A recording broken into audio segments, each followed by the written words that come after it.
Una date? Ndio. Uko shule date? Ndio. Tena tukiweza pigia mtu wako pale kwenye kamera atasema ni wewe tu na date.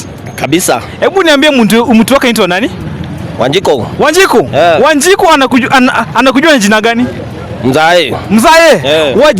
Wanjiko anamjua kama Mzae. Yeah. Na mimi kama Willy Pendo nimefika hapa Egerton University niwezi kupigia Wanjiko wa Mzae simu hawezi kuconfirm kama ni wewe akona ama vipi sawa? Uko sure leo tukipigia Wanjiko simu atakutaja jina? Kabisa. Anakujua na jina gani? Mzae. Mzae? Weka namba ya Wanjiko hapa tuweze kuconfirm kama ni Mzae na date ama vipi. Tumpigie simu. Ndio. Mzae ana date Wanjiko. Hello. Hello. Wanjiko ni aje? Uko salama? Yes, mimi naitwa Willy. Nakunga na interviews, couples interviews. Mimi ni Willy wa interview.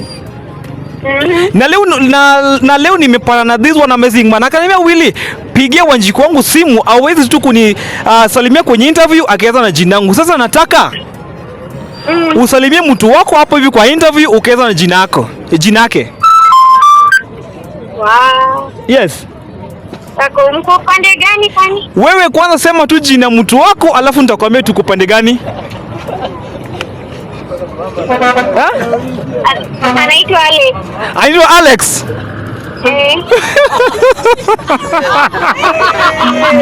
Tulieni kwanza. Tulieni kwanza.